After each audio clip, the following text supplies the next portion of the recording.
এগুলো কি বলুন তো? এগুলো হচ্ছে ডুমুর। এই ডুমুরের কারি বানিয়ে তারই রেসিপি আপনাদের সাথে শেয়ার করব। এবার এই ডুমুরটাকে কিভাবে রান্নার উপযুক্ত করতে হয় সেটাই আমি আজকে আপনাদের সাথে প্রথমে শেয়ার করব। এগুলো কিভাবে করতে হয় সেটা আমি দেখিয়ে দিচ্ছি। আপনারা যদি বুঝতে না পারেন এর জন্য আমি ডেসক্রিপশন বক্সেও এটা আমি লিখে রেখে দেবো, আপনারা দেখে নেবেন। এইভাবে গোল গোল করে কেটে কেটে এগুলোকে রেখে নিতে হবে। একটি পাত্রে বেশ কিছুটা জল দিয়ে তার মধ্যে ডুমুরগুলো আধ ঘন্টার মতন ভিজিয়ে রেখে দিতে হবে। আধ ঘন্টা মতো ভিজিয়ে রেখে দেওয়ার পরে এবার একটি প্রেসার কুকারে বেশ কিছুটা জল নিয়ে তাতে এই ডুমুরগুলো দিয়ে তার মধ্যে লবণ কিছুটা দিয়ে এটাকে ভালো করে সেদ্ধ করে নেব। সেদ্ধ হয়ে গেলে এটা ছেঁকে নিয়ে জল ফেলে দিয়ে রেখে দিলাম। এরপরে একটি প্যানের মধ্যে 2 থেকে আড়াই চামচ মতো সরিষার তেল নিয়ে নিলাম। এর মধ্যে গোটা জিরে দিয়ে দিলাম, ফোড়নের জন্য তেজপাতা দিয়ে দিলাম, এছাড়াও গরম মশলার গুঁড়ো দিয়ে দিলাম, 2টো শুকনো লঙ্কা গোটা দিয়ে দিলাম। এবারে এগুলোর যেই ভাজা গন্ধ বেরিয়ে আসবে এর মধ্যে আমি ছোট ছোট করে কেটে রাখা আলুগুলো দিয়ে দিলাম। আলু দিয়ে ফোড়ন বেশ ভালো করে আমি একটু ভেজে নেব। আলু বেশ ভালো করে আমার ভাজা হয়ে গেছে। এবারে এর মধ্যে একটি ছোট পেঁয়াজ ছোট ছোট করে কেটে রেখেছিলাম, সেই পেঁয়াজ দিয়ে দিলাম। পেঁয়াজগুলো ভাজা হয়ে গেলে আদা রসুন আর কাঁচা লঙ্কার পেস্ট দিয়ে বেশ ভালো করে এটা সামান্য একটু জল দিয়ে বেশ ভালো করে মশলাটা কষিয়ে নিতে হবে।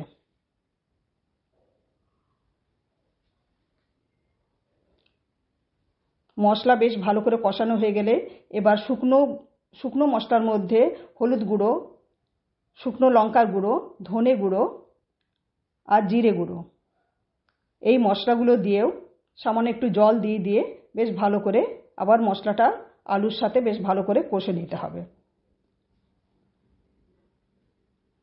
এবার বেশ কিছুটা জল দিয়ে দেবো যাতে আলুটা আমার বেশ ভালো করে সেদ্ধ হয়ে যায়, কারণ আমি ডুমুরটাও আগের থেকে ভালো করে সেদ্ধ করে রেখে দিয়েছি। আলুটা সেদ্ধ করার জন্য এটা আমি বেশ ভালো করে একটুখানি ঢেকে দিলাম। ঢাকা দিয়ে দেখে নিতে হবে আমার আলুটা সেদ্ধ হয়েছে কিনা।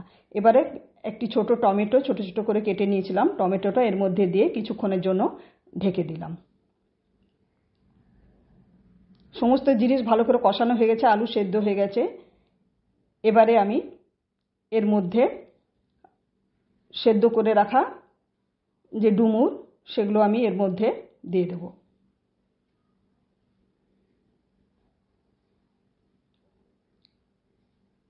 ডুমুরগুলো বেশ ভালো করে সেদ্ধ হয়ে গেছে।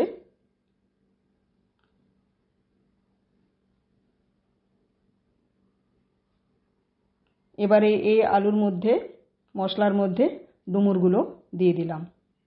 ডুমুর দিয়ে দেওয়ার পরে আবার ডুমুরগুলো 1-2 মিনিটের মতন বেশ মশলার সাথে বেশ ভালো করে কষিয়ে নিতে হবে।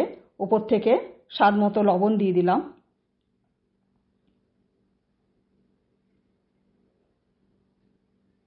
আর 2 থেকে আড়াই চামচের মতো টমেটো সস এর মধ্যে অ্যাড করলাম এবং কিছু জল দিয়ে দিলাম।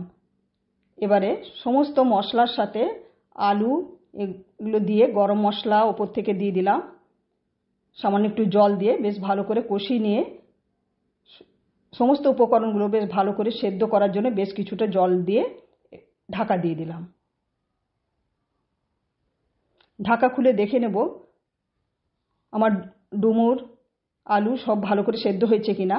ওপর থেকে বড় চামচের 1 চামচ ঘি দিয়ে দিলে আমার তৈরি হয়ে গেল ডুমুরের কারি, অর্থাৎ ফিগ কারি। আপনারাও বানান, দেখবেন খুব ভালো লাগবে। ওপর থেকে আমি কিছুটা আটা ছড়িয়ে দিলাম। আপনাদের কাছে যদি কর্নফ্লাওয়ার থাকে সেটাও আপনারা দিতে পারেন।